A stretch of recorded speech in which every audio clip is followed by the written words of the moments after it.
this is Sally with the Polka Dot Life. Thank you so much for stopping by my channel today. It is time again for my Team Color Challenge cards. And I like the colors that were chosen for this month's challenge. They are Highland Heather, Blushing Bride, and Garden Green. I think those are really nice colors for this time of year. So stay tuned and stay to the end of the video so you can see all of the cards that I've made.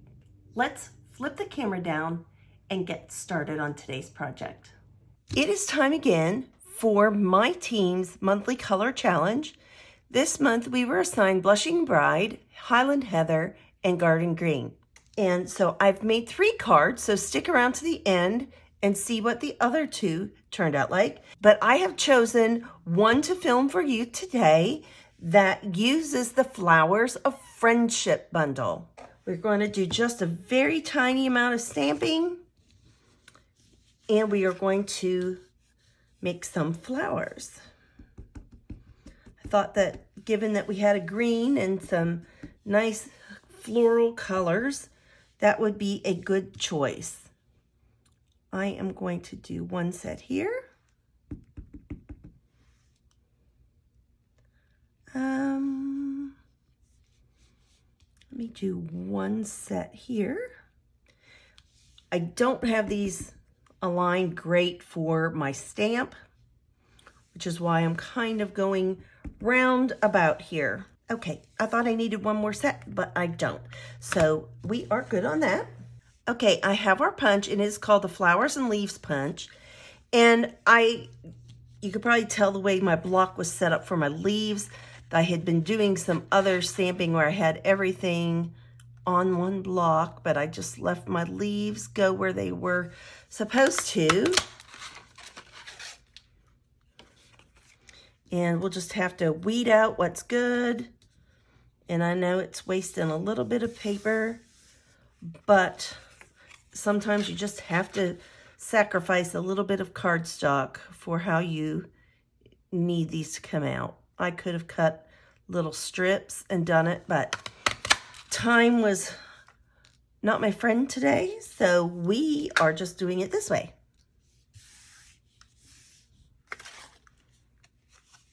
And one last set. It cuts a large and a small leaf at the same time on this punch, and 2 flowers. And even out of all of these, we need 1 large leaf set aside and 3 small leaves. Okay, we have our Blushing Bride, and I need 2 flowers, both one of the large and one of the small.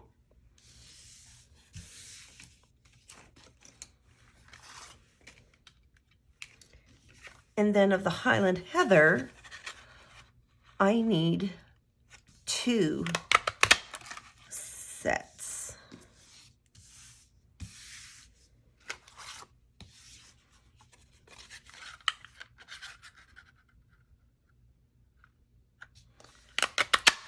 And there are so many ways that you can use this.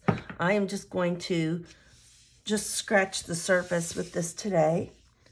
Maybe we will revisit it at another time.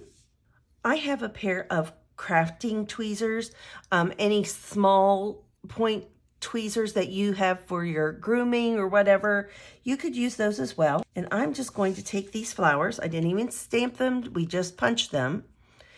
I am just going to have the tweezer on this part, like mid petal, and not the whole way down.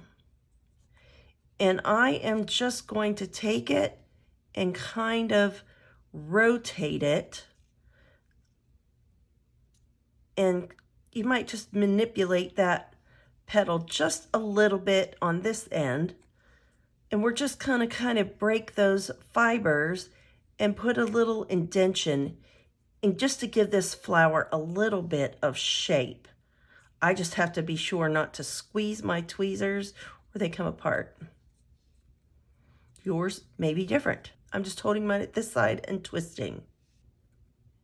And we'll do that on this last one as well. And I am just going to go on and continue this process. You don't want to twist too much because you don't want to tear your paper, but we just want to get a little shape on it and just a little bit something different.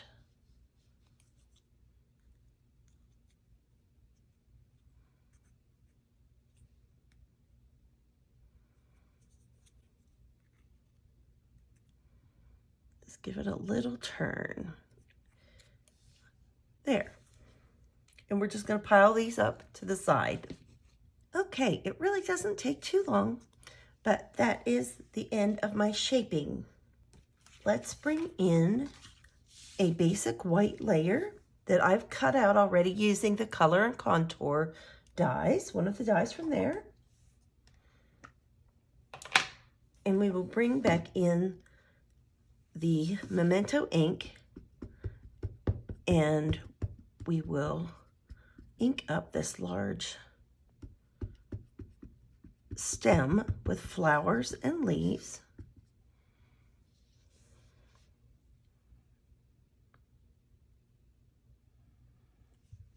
And we're just going to center it in that shape.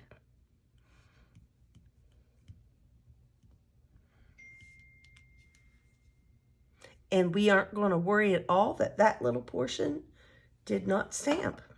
Let's take some of our multi-purpose adhesive, and we are going to take the leaves that we cut, and we are just going to glue those right over top of that stamped image. We'll just continue building.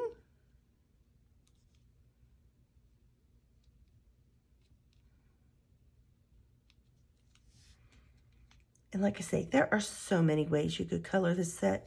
You could use a blender pen in your ink pads. You could, if you weren't confined to the colors of the challenge, this would be a great card to use your blends markers on. I just didn't have it in all of the colors that I needed to make it legal for the challenge. There we go. And we're just going to make sure those are all just pressed down and happy. And we're just going to scooch it over for a moment. So let's put out our big flower and our small flowers. We'll just kind of line those up. I have a little assembly line. And I have mini dimensionals. And we are just going to put those right in the center of our large flowers. I wanted a little dimension, but I didn't want, you know, something so high that it couldn't go through the mail and require extra postage or different kind of packaging. Okay, now that all the backings are off, we're just then going to put the little layer on the big layer. And just, you know, we're going to just lay them opposite the leaves, the petals, I guess you would say. I just need to see this a little bit better from further back here.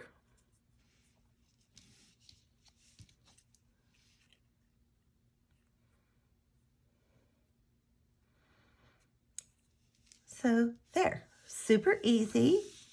And then we're just going to we're going to start with the Blushing Bride in the center. We're just going to cover this flower up. And I want to pay more attention to covering it up more on this top side, that black doesn't show than the bottom, because we're covering these up too, and that'll take care of the bottom.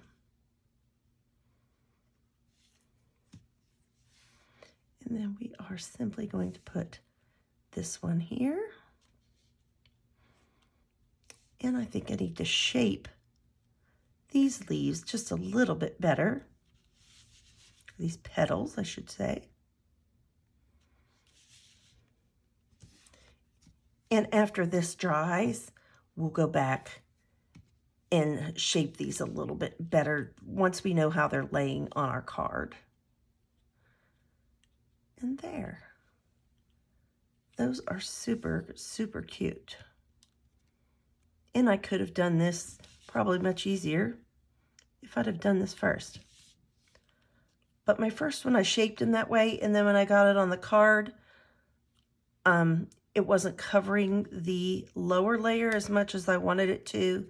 So that was kind of my thinking in why I waited to do that. We could even make this one come up over that one a little bit. That would be nice. Super, super fun. I'm going to slide this over and let it dry. And let's bring in our card base. It is the Blushing Bride card base. Just a standard size. Remember, we're just going to line up our edges and push to that crease in the top. And that takes out all that room for getting things crooked. And I want to put our inside layer in. And I kind of just like to use, I'm back and forth between my multi-purpose glue, and I've kind of started to like putting some of my layers down with my tape runner. It's getting better. It's still a work in progress, but I'm getting there. This one doesn't seem, I think I had a bad one actually the first round, and this one just seems so much better. Okay, let's put down our inside layer to our card.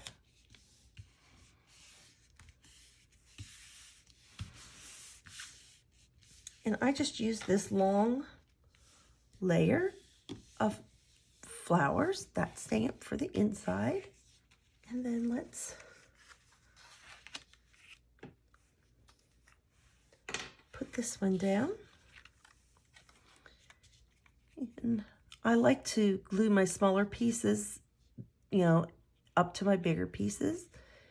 And we're just going to put some of this Tombow around here. I can't really use tape runner just with all of that built up on the front.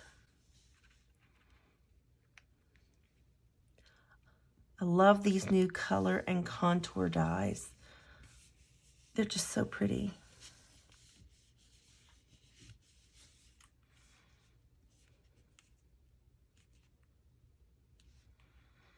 Just give these a little press down. Let's just take a little minute to dry. So we have our card base, and we're just going to, again, put a little bit of this Tombow around here. And we don't want it coming out those little holes, but you do want to get kind of close to the edge there so that it lays down, because we know we're not going to have any adhesive further out here. So you want to make sure it's got a good hold. And then it's just a matter of finishing things up. And we can use things that are neutral, you know, especially when there's nothing really that, I didn't have anything in those colors, but I wanted something for my floral center. I'm going to push this right down in the center. And we can manipulate these leaves a little bit better now.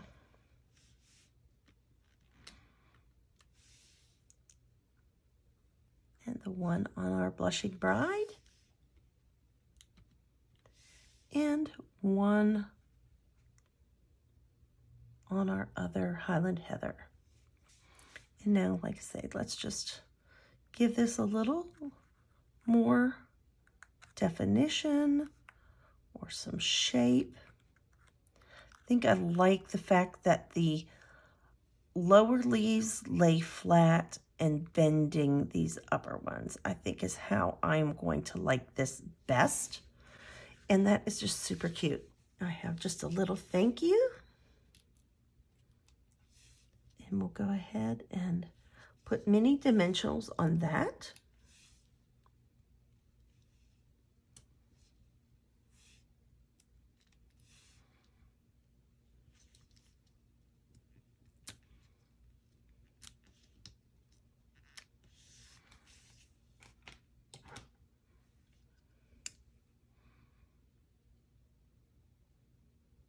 And I want it up a little bit off of this, but not super far up into this. Then I have a bow tied with my white linen thread.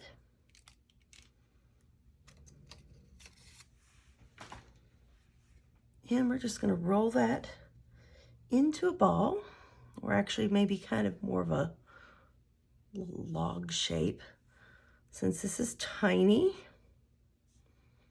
See, I think I like this side better. And we'll just put that on the back of our bow. And you can just put this wherever you want and in whatever direction you kind of want. It can be straight, can be sideways. I think I kind of like that going up there just between those leaves. And we generally want our tails to be a little bit longer than our loops.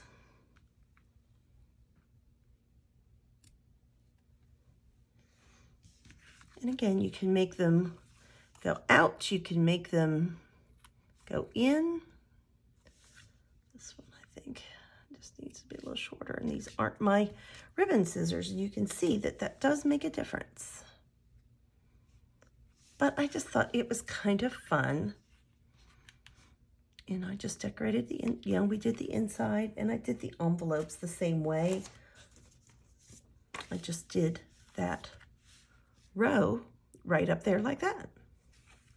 And so for our 2 additional cards, this was where I started. Love these tag dies, and I've been playing with those, and I've enjoyed that. And I still like a very crisp white card base. That has just, I don't know, that's just kind of a lot of, I found where my style takes me. And I just used the Blushing Bride ink on the Blushing Bride cardstock, and I stamped some dragonflies. I did a sentiment in garden green, and this, I didn't have any DSP paper. I had nothing to work with here as far as any specialty papers or novelty things. So I didn't even have a blend in the green. So I used my blends and did a thicker stripe in the Highland Heather. And then I used my Stampin' Right marker in the garden green and did the thinner stripe. And then I die cut that shape out as well. And I just cut an additional piece of that and decorated the inside. I'm not sure, this might be the one that I put in for my formal submission for the color challenge. I just liked how this one turned out. I used the scrappy strip technique, although these weren't scraps. I deliberately made these this way. I took a piece of basic white cardstock, and this I used our dots folder, and then I used the blending brushes and colored that in Highland Heather and cut it apart in strips. On this one, I used the Tasteful Textile or Textures, I forget always what the name of that one is, and I did that in the garden green. This is the Ornate Floral, and I did the Blushing Bride and our blending brushes over that and cut it in strips. And then I just adhered those all down to a 4 by 5 1/4 layer and cut our Blushing Bride layer just 1/8 of an inch bigger than that to give it a little border. And this is from the Succulent stamp set and die set. And I just made this ribbon. This is a Blushing Bride ribbon, but it's gold on the other side. So I had to figure out how to do it so that that wouldn't show, since that isn't a color in the challenge. And then I just left this one white inside. And I just did a piece of this for the envelope. So I thought that one was really, really pretty. So here are all 3 of my attempts for the color challenge. I hope that you enjoyed learning how to do a card this way. Like I said, there are so many things that you can do with this Flower of Friendship. We just literally scratched the surface on that. And I just thought that this was really a happy card. I think this is a super soft, card, and this is just a nice, crisp, clean card. So kind of three very different styles too. Let me know in the comments below which card is your favorite. As always, remember to be kind, send a card, and do something creative. Bye-bye.